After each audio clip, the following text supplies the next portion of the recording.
하나님께서 아브라함과 맺으셨던 언약은 아브라함에 대해서 끝나는 것이 아니었습니다. 그것이 아니라 아브라함의 후손들, 그러니까 육신의 후손들에게까지 이 언약이 계속 지속이 되는 것이고, 또 아브라함 믿음으로 말미암아 영적인 후손에게까지 이 언약이 지속이 되는 것이었습니다. 지난 시간 아브라함은 어떤 것을 했습니까? 하나님 앞에 돌이킬 수 없는 실수를 했죠. 아브라함이 하나님의 약속을 끝까지 믿지 않고 사회적으로 많이 사용되고 있는 그 방법을 따라가지고 자녀를 낳기를 이제 시도를 했다는 것입니다. 그리고 또 이스마엘이라는 아들을 낳았습니다. 그것이 바로 무엇이냐? 하나님 앞에서 아브라함의 큰 실수였다는 것입니다. 그 이후에 하나님께서는 약 한 13년 정도 아브라함에게 나타나지 않으셨습니다. 하지만 여러분, 하나님이 어떤 분이십니까? 그냥 금방에 칼같이 자르시는 분이십니까? 아닙니다. 하나님은 자비가 한이 없으신 분이십니다.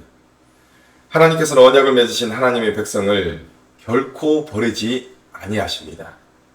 하나님께서는 그렇기 때문에 아브라함에게 다시금 나타나셔서 그를 크게 번성하게 하실 것이다 라는 약속을 하신 것입니다.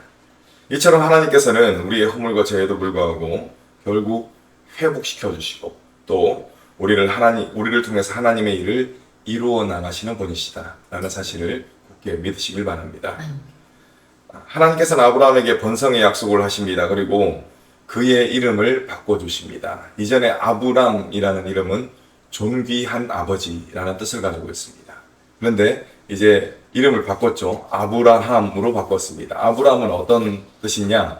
열방, 그러니까 여러 민족의 아버지다 라는 그런 뜻이 있습니다.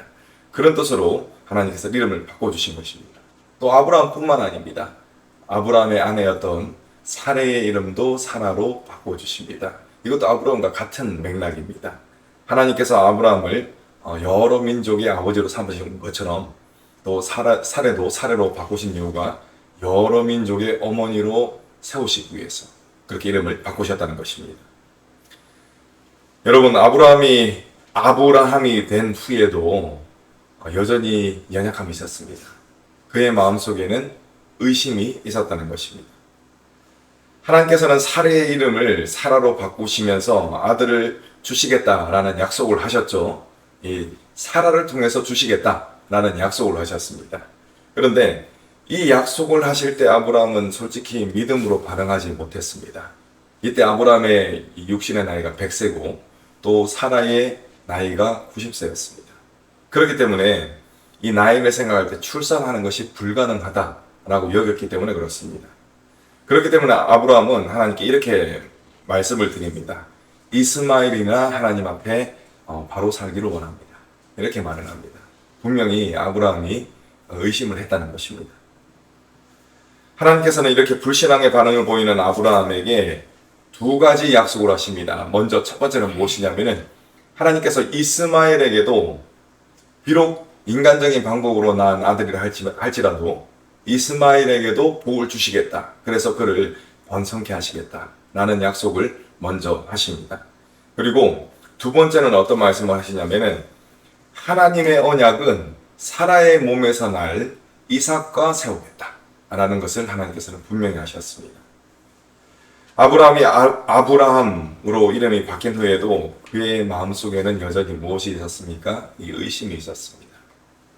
그러나 그는 의심이 있는 상태에서 머물렀던 것이 아니라 하나님의 말씀에 순종하고자 하는 결단을 내리고 또 그 결단에 따라서 하나님의 말씀에 순종을 합니다.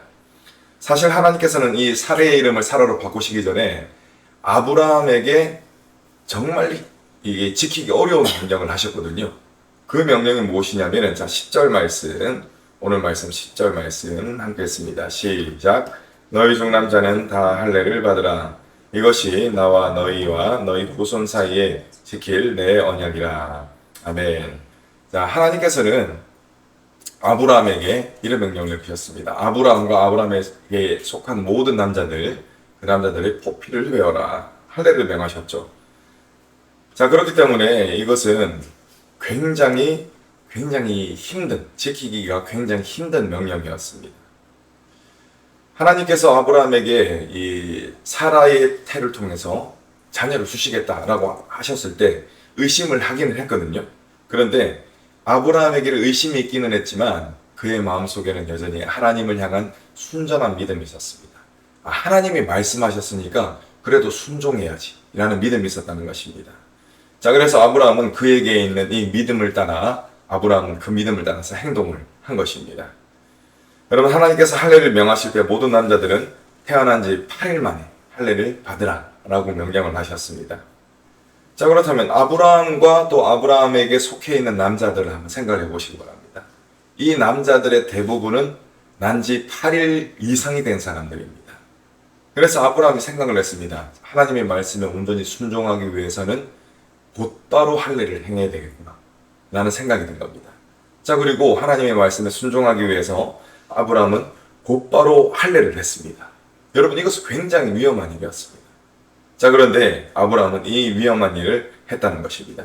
자, 23절 말씀 함께 읽겠습니다. 23절 시작. 이에 아브라함이 하나님이 자기에게 말씀하신 대로 이날에 그 아들 이스마엘과 집에서 태어난 모든 자와 돈으로 산 모든 자, 곧 아브라함의 집 사람 중 모든 남자를 데려다가 그 포피를 베었으니.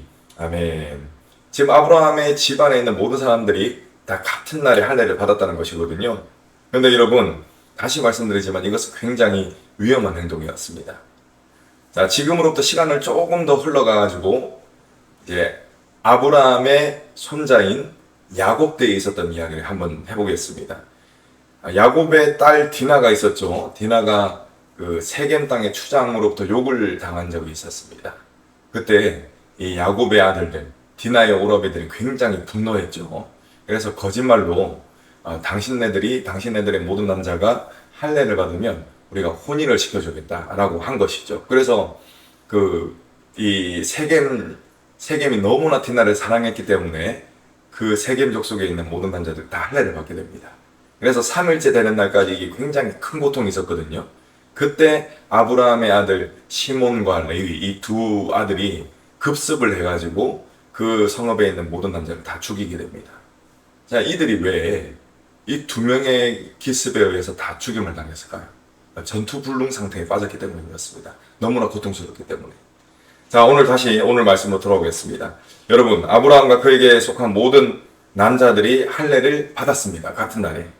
자, 그래서 그들은 곧 어떤 상태에 빠졌다고 말할 수가 있는 것이죠? 전투불능 상태. 아브라함과 그에게 속한 모든 남자들은 전투를 할 수 없는 상태였습니다. 만약에 그들이 모두 할례를 받았다는 사실을 주변에 있는 민족이 알았다고 생각해 보시기 바랍니다.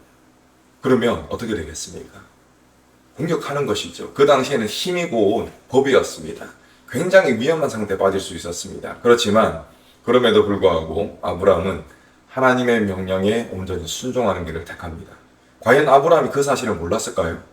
모두가 받으면 위험해진다라는 사실을 누구보다 잘 알았을 겁니다. 왜냐하면 그 공동체를 책임지고 가는 지도자였기 때문에 그렇습니다.